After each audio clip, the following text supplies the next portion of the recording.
Hey guys, hello everyone. So welcome to my channel. The name of the channel is Advait Joshi. So guys आज के video lecture में हम लोग देखने वाले हैं आपका बायोलॉजी का 10th state board and CBSE board का आपका फर्स्ट चैप्टर वी कैन से. आपके 10th स्टेट बोर्ड के लिए आपका फर्स्ट चैप्टर है, लेकिन सीबीएसई के लिए आपका ये फर्स्ट चैप्टर नहीं है, सेकंड या थर्ड चैप्टर है. बट देन ऑल्सो ये चैप्टर आपके सीबीएसई बोर्ड में भी इन्वॉल्व है. सो it is a common chapter for your state board and your CBSE board. So chapter का नाम है आपका बायोलॉजी का, that is the heredity and evolution. Hi everyone, myself Mr. Advait Dilip Joshi. I am a lecturer for biology and chemistry. So guys, आप अगर मेरे channel को नए रहेंगे so please do not forget to like it, share it and subscribe it, and please press the bell icon button so that you can get the latest notification about my videos. So guys, are you ready? Okay guys, so let's move ahead. So guys first will see the contents of the topic. So आज के bio का जो first lesson है आपके क्या क्या contents हैं.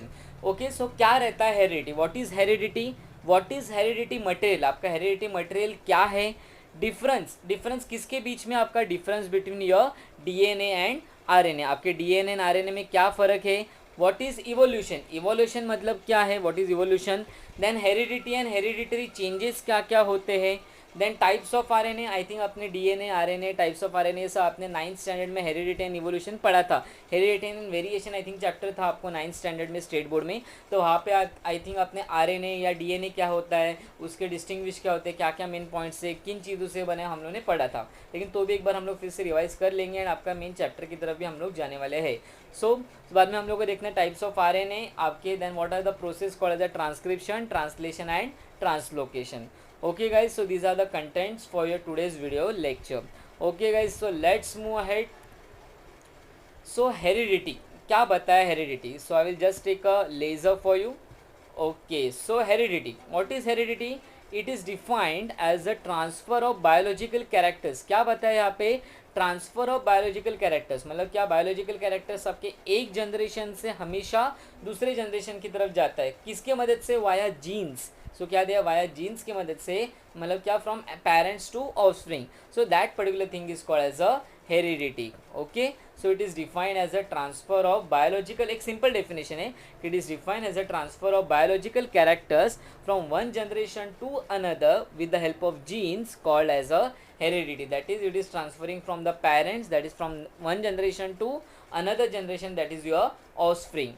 Okay, सो देखो यहाँ पे देखो कैसे बताया, दीज आर द पेरेंट्स, ये आपके मतलब बेसिकली हम लोग बोल सकते हैं कि माँ बाप. तो यहाँ पे कैसे आपके फादर के अंदर भी 46 एंड मदर के अंदर भी 46. अभी आप पूछोगे सर 46 कैसे, तो आपका ये 44 एंड आपका ये एक्स वाई है ना, तो एक्स मतलब आपका एक हो गया 45 एंड वाई हो गया आपका 46. ओके, यहाँ पे 44 जो रहते हैं वो रहते हैं ऑटोजोम्स. ओके, एंड यहाँ पे 44 यहाँ पे ये आपके एक्स वाई या यहाँ एक्सेस क्या रहेंगे, that is your sex chromosome. हमेशा याद क्या रखो आप, आपके एक्स वाई रहते हैं सेक्स क्रोमोजोम या एक्स एक्स रहते हैं सेक्स क्रोमोजोम, एंड आपके 44 क्या है, 44 are always your autosomes. Okay, so यहाँ पे देखो 44 प्लस एक्स आपका एक 45 एंड वाई आपका 46. ओके, यहाँ पे भी देखो 44 प्लस एक्स एक आपका 45 एंड आपका एक्स 46. तो दोनों के अंदर 46 क्रोमोजोम प्रेजेंट रहते हैं. ओके, तो क्या होता है जब भी सेक्सुअल कॉन्टैक्ट आता है तभी क्या होता है, तो मेल से मेल गैमेट्स मतलब क्या स्पर्म्स एंड फीमेल से फीमेल गैमेट्स मतलब क्या अनफर्टिलाइज एग, इन दोनों का मिलन होके यहाँ पे 22 एक दूसरे के साथ शेयर हो जाते हैं एंड उनके आपके सेक्स क्रोमोसोम भी शेयर हो जाते हैं. बाद में आपके न्यू इंडिविजुअल्स बॉर्न होते हैं. तो याद कैसे रखना, अगर एक्स एक्स रहेगा then it is always your, अगर सेक्स डिटर्मिनेशन करना है, if it is your X X then it is always your girl, if it is X Y then it is always your male boy और a boy we can say. Okay, so आपका X X is your girl and X Y is your male और boy. Okay, so यहाँ पे और एक basic है, cell. Okay, cell के अंदर क्या रहता है, सेल के अंदर रहता है न्यूक्लियस. न्यूक्लियस के अंदर क्या रहते हैं, देखो आपके क्रोमोसोम, हमने देखा ना आपके एक्स वाई ये क्रोमोसोम सेक्स क्रोमोसोम है. तो आपका सेल आपका क्या, सेल के अंदर क्या है, तो सेल के अंदर न्यूक्लियस है. न्यूक्लियस के अंदर क्या है, क्रोमोसोम है. क्रोमोसोम के अंदर क्या है, आपका डीएनए है एंड डीएनए के अंदर क्या रहता है, आपका जीन, मतलब क्या सेगमेंट. ये आपका डीएनए, ये डीएनए के अगर मैंने एक छोटे से पार्ट को कट किया तो कट किए डीएनए के पार्ट को बोला जाता है gene. Always remember each gene is your different, आपका हम लोग बोल सकते हैं स्ट्रक्चर एंड फंक्शन. जैसे एग्जांपल यहाँ पे जब भी मिलन हो जाता है तभी क्या आपके सेक्स, हम लोग बोल सकते हैं सेक्स सेल, मतलब आपके क्या सेक्स सेल मतलब कि एक दूसरे का मिल जाते हैं, मतलब क्या उनके में से न्यूक्लियस के अंदर के जो क्रोमोसोम्स आते हैं वो एक दूसरे के साथ जुड़ जाते हैं। मतलब अगर एक्स वाई या एक्स एक्स बनाए फिर उनका पहले डीएनए बनता है, तो डीएनए के अंदर क्या रहती है जीन, जीन्स क्या बनाते हैं आपके, आपका हर एक, मैंने आपको बोला कि हर एक का स्ट्रक्चर एंड फंक्शन डिफरेंट है। मतलब क्या आपके बालों का कलर, आपके हेयर का हम लोग बोल सकते हैं हेयर या आइज़ का कलर, आपका नेचुरल अपीयरेंस जो फिजिकल अपीयरेंस कैसे रहेगा, आपका नाक का शेप क्या रहेगा, आपका हम लोग बोल सकते हैं आंखों का कलर क्या रहेगा। सो इट ऑलवेज डिपेंड और always we can say it is all related to your gene, मतलब आपकी उसके जीन के ऊपर पूरा डिपेंड है। Okay, so guys let's move ahead. So अभी एक अच्छे वाली इमेज आपकी तरफ आने वाली है। अब बहुत आई थिंक आपने बचपन में बहुत सारी सीरियल देखी रहेगी और आप उन व्यक्ति को आप पहचानते हो। सो आपको मालूम उनका नाम क्या है? Yes, so here is the man that is called as the ACP Pradyuman from CID. So यहाँ पे क्या बताया एसीपी प्रद्युमन, हमेशा आपने कभी देखा रहेगा, चलो तुम्हारी डैश टेस्ट करते, मतलब क्या दिया, चलो तुम्हारी डैश टेस्ट करते हैं, मतलब क्या फिर पता चलेगा कि तुमने किया, खून किया है या और किसने किया है। मतलब क्या यहाँ पे क्या दिया है, मतलब अगर आपको कभी सीआईडी या क्राइम रिपोर्ट हम लोग बोल सकते हैं या क्राइम पेट्रोल जैसे आपके बहुत सारे सीआईडी जैसे आपके जो क्राइम के जो सीन्स या क्राइम के जो आपके सीरियल्स आते हैं उसमें हमेशा आपने एक वर्ड सुना रहेगा that is your DNA test. तो यहाँ पे क्या इसी प्रद्युमन क्या बोल रहे हैं, चलो तुम्हारी डैश टेस्ट करते, मतलब कौन से मैंने आपको बोला था, तो डीएनए टेस्ट, फिर पता चलेगा कि असली मुजरिम या असली गुनहगार कौन है, या खून तुमने किया है या और किसने। ओके, सो वो टेस्ट का नाम है DNA test. Okay, so let's move ahead. So what is heredity material? तो heredity material is nothing but is your DNA. Okay, so full form क्या आपका डीएनए का? Deoxyribo nucleic acid. ओके, आपने I think 9th में देखा रहेगा, यहाँ पे स्ट्रैंड्स रहते हैं हमेशा, यहाँ पे आपका एडिनाइन, ग्यूआनाइन, थाइमिन एंड साइटोसिन हमेशा आपके अटैच रहते हैं। ए टी एंड जी सी, आपका ये ए मतलब आपका ये ए एंड टी आपके क्या रहेंगे? प्यूरिन्स, एंड जी एंड सी आपके क्या रहेंगे? पिरिमिडिन्स। ये आई थिंक अगर आप मतलब अगर अपने कंसेप्ट भूले रहेंगे तो प्लीज़ आप मेरे पहले वीडियो लेक्चर में जाइए जहाँ पे आपका साइंस टू बायोलॉजी के बेसिक कंसेप्ट मैंने हर लेसन के फर्स्ट स्टेट बोर्ड के लिए दिए हैं। आपके फर्स्ट 4 लेसन, बाद में आपके आगे के 4 लेसन एंड आगे के 3 लेसन, ऐसे मिला के मैंने आपको पूरे लेसन का एक जनरल इन्फॉर्मेशन या बेसिक कंसेप्ट दिए। सो अगर आप मेरे चैनल को नए रहेंगे तो प्लीज़ वहाँ पे जाके आप देख लेना। ओके गाइज, सो यहाँ पे एक था वही नाइट्रोजन बेस आपके adenine, guanine, thymine and cytosine. Okay, so ये आपके हमेशा आपके प्यूरिन्स एंड पिरिमिडिन्स रहते हैं। सो क्या रोल ऑफ डीएनए? डीएनए क्या करता है? जेनेटिक मटेरियल को स्टोर करने का काम करता है, बाद में क्या करता है? कॉपी करने का भी काम करता है, एंड नए सेल को बनाने का भी या नए सेल तक वो इन्फॉर्मेशन पहुंचाने का भी या कॉपी करने का भी काम करता है। सो इसके लिए हम लोग जब भी we are born from our parents तो हम लोग में कुछ कुछ कैरेक्टर्स अपने माँ बाप की तरह, इसके लिए क्योंकि हम लोग की बॉडी के अंदर भी उनका ही डीएनए प्रेजेंट है। सो इसके लिए हम लोग क्या बोल सकते हैं, 50% हम लोग मम्मी की तरह या पापा की तरह दिखते रहेंगे, या 50% कैरेक्टर्स हम लोग के अंदर मम्मी या पापा की तरह रहते हैं। Why? It is only because of the DNA which we have get from then. Okay guys, so let's move ahead. So what is the difference between your DNA and RNA? Okay, so DNA versus RNA, क्या होता है DNA and क्या होता है RNA? So DNA is always your double stranded. Okay, double मतलब 2 है, RNA is always your single stranded. DNA के अंदर कौन सी शुगर है? It consist of your deoxyribose sugar, and यहाँ पे क्या है? It consist of your ribose sugar. It यहाँ पे क्या है? थाइमिन आपका नाइट्रोजनस बेस है, और आरएनए में क्या है? थाइमिन की जगह कौन लेता है? यूरेसिल। यहाँ पे डायग्राम में आपको बताता हूँ। बाद में क्या है आपका ये डीएनए क्या है? आपका जेनेटिक या हेरिडिटी मटेरियल जो हमेशा एक जनरेशन से दूसरे जनरेशन में जाता है। लेकिन आरएनए का काम क्या है? It always help in the synthesis, मतलब आपके बॉडी के अंदर प्रोटीन सिंथेसिस या प्रोटीन मॉलिक्यूल को बनाने का काम आपका आरएनए करता है। यहाँ पे क्या दिया है देखो, DNA is present in the nucleus of the cell, nucleus के बराबर सेल के अंदर प्रेजेंट रहता है, बल्कि आपका क्या दिया है? आपका RNA present in both, nucleus के अंदर भी present in nucleus and cytoplasm की वहाँ पे भी आपका आरएनए प्रेजेंट रहता है। सो देखो यहाँ पे डबल स्टैंडर्ड है डीएनए का डायग्राम, एंड आरएनए का डायग्राम आपका देखो सिंगल स्टैंड। सिंगल स्टैंड मतलब आपका खाली एक लाइन है, एंड डबल मतलब क्या? अगर यहाँ से भी अगर एक लाइन आएगी then it is your double stand. Okay, यहाँ पे देखो सब चीज़ें कॉमन है। डीएनए के अंदर भी एडेनाइन रहता है, adenine is always complementary to thymine, and G is always complementary to C. ये आपका ए एंड ये आपका टी हमेशा सिंगल बॉन्ड से अटैच रहते हैं, बल्कि जी एंड सी आपके डबल बॉन्ड से रहते हैं। ए टी को क्या बोलते हैं? ए एंड टी को बोला जाता है, मालूम है आपको क्या बोलते हैं? Purines and pyrimidines. So always your purines are complementary, मतलब कि ऑपोजिट टू योर पिरिमिडिन्स। तो यहाँ पे देखो आपको क्या दिया है? Adenine.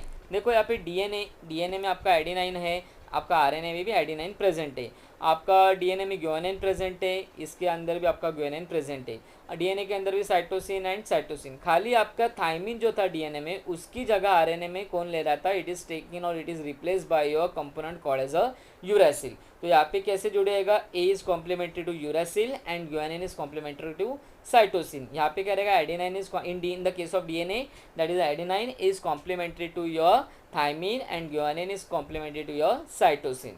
Okay, so guys let's move ahead. I hope you understand it very well. Please अगर कुछ प्रॉब्लम है तो आप मेरे साइंस 2 के बेसिक कंसेप्ट की तरफ भी देख लेना, या even you can go for the www.ebalbharti.com। वहाँ पे आपको 9th स्टैंडर्ड के अगर आपने बुक्स फेंके नहीं रहेंगे तो 9th स्टैंडर्ड के सॉफ्ट कॉपी बुक्स आपको मिल जाएंगे। तो वहाँ पे हेरिडिटी एंड वेरिएशन अगर ये चैप्टर आप खोल के देखोगे तो आपको फिर से बेसिक कंसेप्ट क्लियर हो जाएंगे या आपके हो सकते हैं। Okay guys, let's move ahead. So what is evolution, evolution क्या होता है? Okay, so what is evolution, evolution is a process, gradual process है, is a process of gradual change होता है that take place of many generation, हर generation में होता है, ड्यूरिंग विच स्पीशीज़, आपके एक पर्टिकुलर एनिमल या प्लांट्स या इंसेक्ट्स की स्पीशीज़ आपकी चेंज हो जाती है, उनके फिजिकल कैरेक्टरिस्टिक्स में कुछ तो बदलाव आ जाते हैं, एंड ये क्या है, आपका नेचर सिलेक्शन है, नेचर्स रूल हम लोग बोल सकते हैं। तो यहाँ पे देखो, एक हम लोगों ने इवोल्यूशन का एक एग्जाम्पल लिया है, मतलब क्या इवोल्यूशन के एक आपके ग्रेजुअल चेंज है जो आपके बहुत सारे जनरेशन्स में होता है, जैसे एनिमल, प्लांट्स या इंसेक्ट, एंड वो क्या चेंज करता है, उसकी फिजिकल प्रॉपर्टी को पूरी चेंज कर देता है, उसी को बोला जाता है इवोल्यूशन। अब यहाँ पे देखो, ह्यूमन बींग का हम लोगों ने एग्जांपल लिए, हम लोग जो अभी जो करंट जो बाइनोमियल नेम है हम लोग का, हम लोग बोल सकते हैं दैट इज होमो सैपियंस। पहले के हम लोग के थे जो Neanderthal man is considered to be a wise man.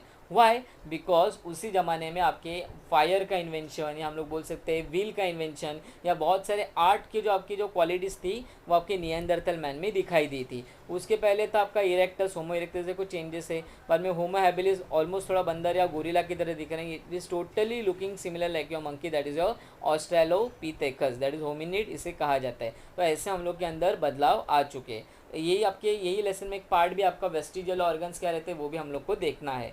Okay, so guys I hope you understand evolution का और एक एग्जांपल ले सकते हैं, जैसे आपके एग्जांपल टीवी, पहले ब्लैक एंड वाइट टीवी था, फिर कलर टीवी आ गए, फिर उसके बाद कलर बॉक्स टीवी आ गए, मतलब CRT जैसे कैथोड रे ट्यूब, फिर उसके बाद हम लोग प्लाज्मा टीवी आए थे कुछ, मतलब बहुत बड़े थे थिएटर की तरह, उसके बाद आपके LCD आए, लिक्विड क्रिस्टलाइन डायमेंशन, फिर अभी LED आए, फिर अभी और नए आपके कर्व टीवी आपके आने लगे। तो कैसे टीवी का एवोल्यूशन है, ये हम लोग बोल सकते हैं कि आपका यही देखो ना, आपका मोबाइल का, पहले आपके छोटे से मोबाइल थे, बहुत महंगे आते थे, कीपैड वाले थे, लेकिन आजकल उसी जगह आपकी वही मोबाइल की जगह आज आपके स्मार्टफोन ने ले लिए। मतलब अगर आपके घर पे अगर लैपटॉप भी नहीं रहेगा, कंप्यूटर भी नहीं रहेगा तो नो प्रॉब्लम, आप अगर आपके पास अच्छे क्वालिटी का अच्छे कंपनी का स्मार्टफोन है तो वही स्मार्टफोन से आप सब कुछ काम चला सकते हैं। So that is a evolution.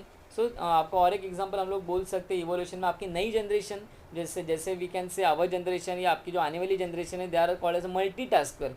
Y multitasker? मैं हमेशा मेरे स्टूडेंट्स को मेरे लेक्चर के टाइम, मतलब बेसिकली मैं ये एग्जांपल देता हूँ, दैट इज़ आपकी मल्टीटास्कर कैसे, कि अगर आपको कुछ स्कूल से होमवर्क दिया है तो आप क्या करोगे, आपके कान के अंदर बेसिकली आप हेडफोन्स डाल के या ईयरफोन्स डाल के आप गाना भी सुनेंगे, आप असाइनमेंट भी कंप्लीट करोगे, साथ ही साथ मम्मी पापा कुछ अगर सीरियल देख रहे वो भी आप देखने का काम कर सकते हो। So this is called as a evolution, या अभी के इवोल्यूशन कैसे, we the human beings are multitasker. Okay guys, so let's move ahead. So आपके अभी हेरिडिटरी चेंजेस में बहुत सारे साइंटिस्ट का इन्वॉल्व था। ये पूरी इन्फॉर्मेशन स्टेट बोर्ड के फर्स्ट आपके बायोलॉजी का जो टेक्स्ट बुक है उसमें फर्स्ट टेक्स्ट बुक के फर्स्ट पेज में ही आपको मतलब बेसिकली दिया है, लेसन के फर्स्ट पेज पे आपके पूरे साइंटिस्ट की इन्फॉर्मेशन दी है। तो कौन था कि जिसने कंफर्म बताया that hereditary material is DNA, की एक जनरेशन से दूसरे जनरेशन में डीएनए ही जाता है। ये किसने कहा था? It was said by the famous scientist called as a Gregor Johann Mendel. I think ये भी आपने पढ़ा था, ये आपका सिंगल क्रॉस हम लोग ने, मतलब मोनोहाइब्रिड क्रॉस, डायहाइब्रिड क्रॉस आपके 9th स्टैंडर्ड में था आपको, ये आपके हेरिडिटी एंड वेरिएशन लेसन में। Okay, so he is also called as a pioneer of modern genetics, और we can say father of genetics. जैसे आपके फादर ऑफ नेशन कौन है? Mister Mahatma Gandhi. Okay, so father of genetics कौन है? मतलब क्या कि जेनेटिक्स का पूरा खेल आज जोहान मेंडल की वजह से लोगों, बेसिकली बहुत सारे लोग आपके जीन्स के अंदर रिसर्च कर सकते हैं, क्योंकि इन्होंने एक बार कंफर्म बताया कि heredity material is always your DNA. Okay, so अभी इन्होंने कैसे बताया, क्या एक्सपेरिमेंट किया? तो इन्होंने पी प्लांट लिया। पी प्लांट का आपका साइंटिफिक नेम है पाइसम सटाइवम। ओके, सो यहाँ पे इन्होंने पी प्लांट ही क्यों लिया? पी प्लांट लेने का कारण ये था उनको बहुत सारे कॉन्ट्रास्टिंग कैरेक्टर्स मिले। जैसे एग्जांपल देखो, सीड कलर यहाँ पे राउंड रिंकल्ड, सीड शेप यहाँ पे सीड कलर देखो yellow and green, pod shape मतलब अंदर के दाने यहाँ पे इन्फ्लेटेड अक्खा दाना है, यहाँ पे हम लोग मतलब काउंट नहीं कर सकते। कभी कभी आपने मटर के इसमें देखा रहेगा ग्रीन पीस, बाहर के छिलके से हम लोग को पता चलता है अंदर दाने कितने हैं। पॉड कलर मतलब यहाँ पे देखो अंदर का ग्रीन, यहाँ पे येलो, उसके फ्लावर्स भी अलग थे, पर्पल यहाँ पे वाइट। उसका लोकेशन एक्सेल मतलब क्या आप हम लोग बोल सकते हैं नीचे, टर्मिनल हम लोग बोल सकते हैं आपके ऊपर के फ्लावर्स प्रेजेंट। यहाँ पे टॉल एंड शॉर्ट, एक टॉल था आपका, एक डॉर्फ मतलब आपका एक टॉल मतलब आपका बड़ा था, शॉर्ट या डॉर्फ मतलब आपका छोटा। तो ये सब कैरेक्टर्स उन्हें मिले। एंड पी प्लांट की खासियत थी कम जगह में भी वो ग्रो हो सकता था, एनुअल प्लांट था, साल में कभी भी लगा उस प्लांट को आप कभी वो प्लांट आपका ग्रो हो सकते हैं। एंड छोटी सी जगह लेते आपका बेसिकली प्लांट बढ़ता था। That's why Mendel selected pea plant for his experiment. Okay guys, so आगे देखते हैं। So next is your Hugo de Vries in 1901। इनका साल क्या था? आपके पहले साइंटिस्ट ग्रेगोर जोहान मेंडल का साल था 1886, वाइल आपका ह्यूगो दी व्रिज साइंटिस्ट के जो साल है दैट इज 1901। मैं आपको क्यों बोल रहा हूँ? क्योंकि ये आपको बेसिकली एग्जाम में एमसीक्यूज में पूछ सकते हैं, ईयर दे सकते हैं या मैच द फॉलोइंग आपके ऑब्जेक्टिव्स में आ सकते हैं। इसके लिए आपके साइंटिस्ट के नाम, उनका रिसर्च क्या था एंड उनके ईयर, ये प्लीज़ नोट डाउन करके ले लो या लर्न करके ले लो, या कई आपके जो इंपॉर्टेंट नोट्स आपने जहाँ पे बनाए रहेंगे वहाँ पे लिख के ले लो। सो यहाँ पे क्या दिया है? ही स्टेटेड इन 1901 दैट, मतलब जैसे मेंडल ने क्या बताया था कि हमेशा एक जनरेशन से दूसरे जनरेशन में क्या जाता है, दैट इज़ योर डीएनए। लेकिन ह्यूगो दी व्रिज इसका मानना था नहीं कि मेंडल झूठ बोल रहा है, कि उनका एक्सपेरिमेंट ये माइट भी फेल भी हो सकता है, कि जो चेंजेस होते हैं वो म्यूटेशन की वजह से होते हैं। अभी म्यूटेशन यानी क्या होता है? Sudden change. मतलब क्या, जैसे एग्जांपल अगर एकदम अचानक से गर्मी, अभी गर्मी हम लोग देख रहे हैं बाहर बहुत गर्मी है, अचानक से बारिश हो गई या अचानक से एकदम ठंडा, हम लोग बोल सकते हैं कि ठंडा हम लोग को महसूस होने लग गया, तो क्या होगा? बहुत सारे जो पेशेंट्स हैं, जो हम लोग बोल सकते हैं नॉर्मल हम लोग का जो बिहेवियर है वो थोड़ा बहुत चेंज हो जाएगा, या किसी किसी को एलर्जिक रहेंगे, या एकदम अचानक से एटमॉस्फेयर चेंज हो गया तो हम लोग को सर्दी जुकाम हो सकती है। तो that is called as mutational changes. तो जैसे ह्यूगो दी व्रिज का क्या मानना था कि म्यूटेशन की वजह से आपका हम लोग बोल सकते हैं कि यहाँ पे जो चेंजेस होते हैं एक जनरेशन से दूसरे जनरेशन में जाता है। लेकिन आखिर मेंडल में ही आपका असली साइंटिस्ट जो हम लोग बोल सकते हैं कि बाकी के साइंटिस्ट थे, लेकिन ये हम लोग बोल सकते हैं ये डिस्कशन में मेंडल ही आपका जीत गए। इसके लिए बाद में उनके मरने के बाद उन्हें नोबेल प्राइज़ भी मिला था।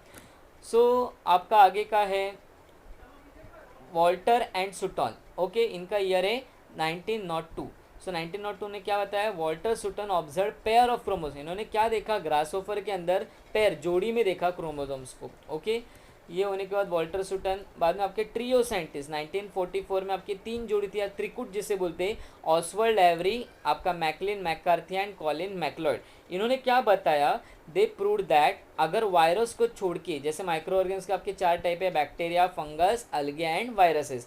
वायरसेस को अगर एक्सेप्ट या वायरसेस को हम लोगों ने छोड़ दिया तो बाकी सभी लिविंग ऑर्गेनिज्म के अंदर क्या रहता है? Genetic material, that is your DNA. तो ये इन्होंने कंफर्म, ये इनका एक्सपेरिमेंट सक्सेसफुल था कि बाबा यस वायरसेस के अंदर डीएनए नहीं रहता। So yes it is true. अभी ट्रेंडिंग चालू है कोरोना वायरस, तो कोरोना वायरस आपका वायरस की खासियत क्या है? आपके लिए जानकारी के लिए मैं आपको बता रहा हूँ कि वायरस आपके जो बाहर के एटमॉस्फेयर में इनएक्टिव रहेंगे, मतलब आपका खाली उनका RNA structure and protein molecules रहेंगे, लेकिन जैसे उन्हें कोई होस्ट यानी क्या, कोई अगर इंसान, एनिमल या प्लांट के अंदर एंट्री मिल जाती है देन इट बिकम्स एक्टिव, तो उनके अंदर डीएनए स्ट्रक्चर प्रेजेंट नहीं रहता है। इसके लिए यहाँ पे आपको हम लोग को बोला जाता है कि हाथ धोया करो या हाथ को सैनिटाइज किया करो।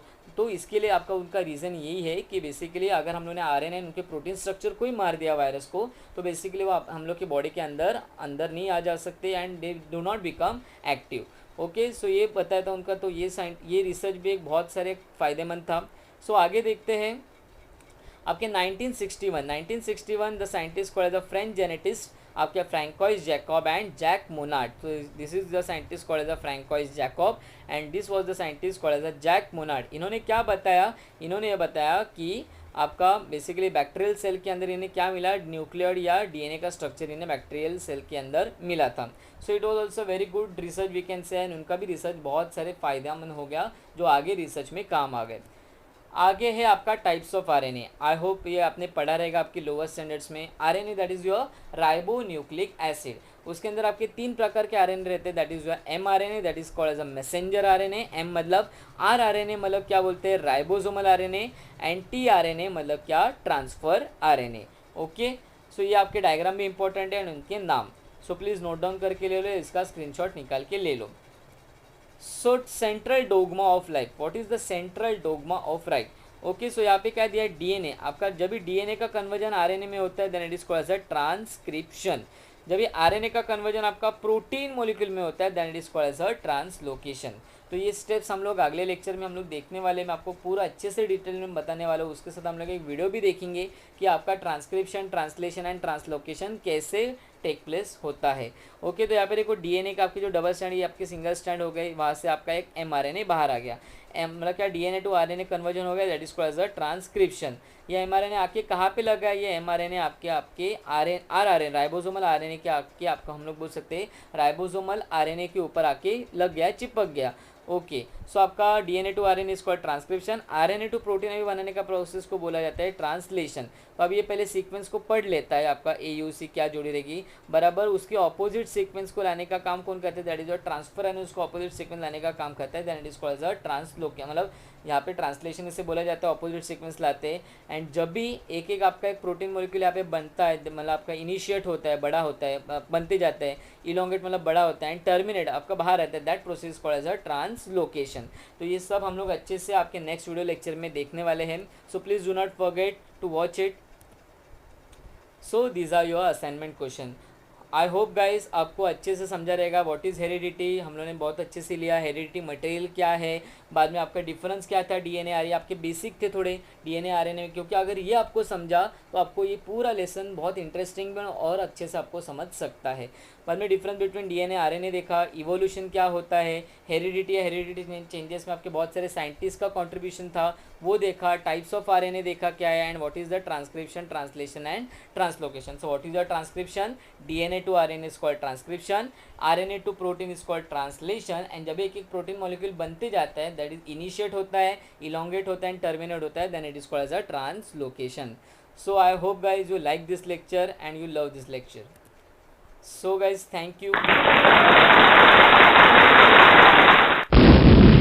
So guys, if you are new to my channel, so please do not forget to like it, share it and subscribe it, and please press the bell icon button so that you can get the latest notification about my videos. So guys, stay tuned, keep watching and love you all, and thank you guys, and have a good day ahead, or we can say good evening ahead.